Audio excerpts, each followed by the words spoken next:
What if money wasn't the most powerful force in popular culture? Wasn't fame, and wasn't even the artist herself? What if it was the fans? Taylor Swift has one of the largest, most loyal fan bases across the globe. They sell out stadiums within minutes. They break streaming records overnight. They dominate the charts, trends, and headlines behind the love, support, and celebration. There is something much more unsettling. A level of influence so strong it can shape careers, rewrite narratives, and silence voices. It is not a story about music. It is a story of power, because somewhere along the line, admiration turned into authority, and nobody noticed when it happened. It usually starts with something small. A fan defends Taylor online. Another joins in. Soon thousands are involved. What begins as support soon becomes enforcement. A critic offers an opinion, not hate, not disrespect, just analysis. Within minutes, replies flood in. Screenshots are shared. Old posts surface again. The accusations begin.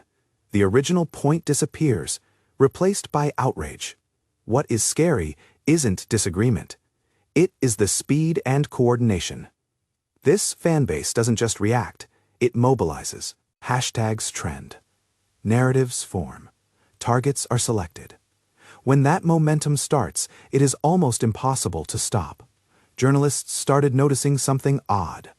Poor reviews became uncommon. Criticism softened. Opinions were wrapped in praise and disclaimers. I love her, but I am a fan, but not because the critics changed their minds, but because experience taught them caution. Some admitted in private that they avoided writing critically at all.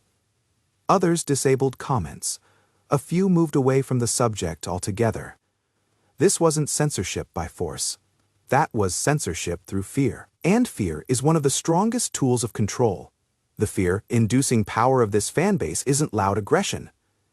It is the quiet influence, the way people think twice before they speak, the way conversations shift before they even begin. And the deeper reason is an emotional connection. Taylor Swift's songs feel very personal. Her lyrics seem intimate. Fans don't just listen, they identify. They see themselves in her stories. They grow along with her eras. They feel protective. And protection, when emotional, can become dangerous. Because criticism of the artist begins to feel like criticism of the fan. So the fans respond, not as listeners, but as guardians. And guardians enforce rules. Unspoken rules. You can praise, you can celebrate, you can defend. But questioning motives, analyzing behavior, challenging narratives, that is where the line is drawn. Cross it, and consequences follow. This power did not appear overnight.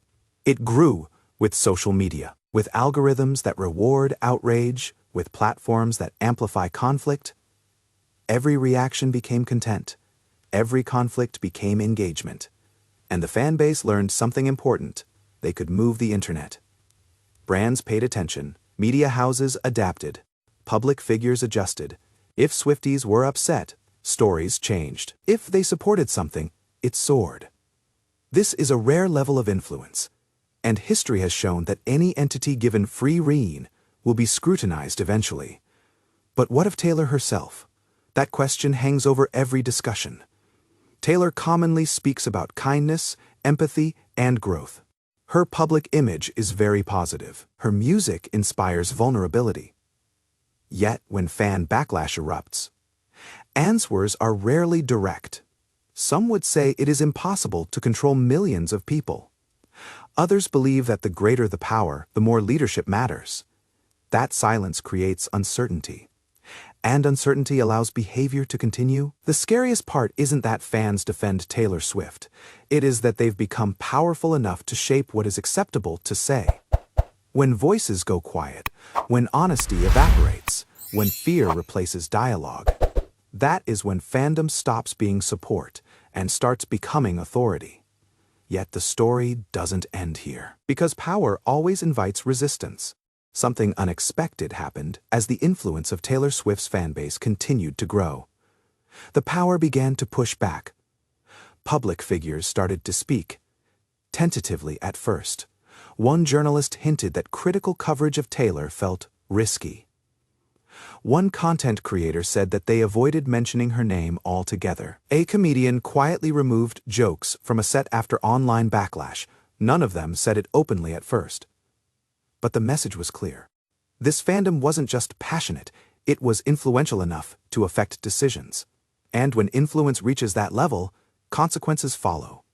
But one of the most revealing moments came when Swifties turned their attention inward. The longtime fan questioned a narrative being pushed online. They weren't attacking Taylor. They were not maligning her music. They were questioning the behavior of the fandom itself. The response was immediate. They were termed disloyal. Screenshots of their posts spread. Accusations followed. The account disappeared within days. That moment changed the conversation. For when a community starts policing its own members, power has shifted. This isn't about protecting an artist anymore. It was about enforcing conformity. Even fans began asking uncomfortable questions. Why did every conversation feel like some sort of loyalty test? Why did nuance feel unwelcome? Why would disagreement feel dangerous? Some Swifties spoke openly about burnout. They loved Taylor's music, but not the pressure. They wanted community, not conflict. These voices revealed something important. The fandom wasn't united. It was fragmented. Loud voices dominated, moderate voices demurred, quiet voices left. And the backlash grew outside the fandom. Commentators began to discuss the phenomenon more openly. Psychologists explained how group identity amplifies aggression. Media analysts pointed out that algorithms reward outrage. It wasn't an intentional scary power. It was structural. Social platforms incentivized speed over accuracy, emotion over context, defense over discussion, and the fanbase learned how to use that system, often without realizing the impact. So where does Taylor fit in? That remains a question. Taylor Swift's public messaging is one of kindness, growth, and empathy. Her music inspires introspection and opens up vulnerability. And yet, her influence has become so enormous that even silence is a statement. Some say she can't control millions of fans. Others say leadership matters most when power is at its greatest. Both can be true. What is undeniable is this. When a fandom is powerful enough to affect careers, silence critics, and shape narratives, it ceases to be just a fan base. It becomes a cultural force. And cultural forces do not go away quietly. They evolve, they adapt, they face resistance. Today, more people talk about fandom behavior openly. More and more are asking for balance. More artists are opting for honesty, no matter how uncomfortable. Because admiration shouldn't require fear, support shouldn't silence conversation, and loving art shouldn't mean surrendering critical thought. The scary power of Taylor Swift's fanbase isn't that it exists. It is that it grew faster than the conversation about responsibility, and now that conversation has finally begun. What happens next will depend on whether these fans, creators, and celebrities can coexist without intimidation, and whether power can be matched with accountability. Because when influence goes unchecked, it ceases to be inspiring. It turns into something else entirely. If this deep dive helped you see the bigger picture, then be sure to like this video, subscribe, and turn on notifications for more stories on celebrity influence, the power of fandom, and the secret forces shaping pop culture.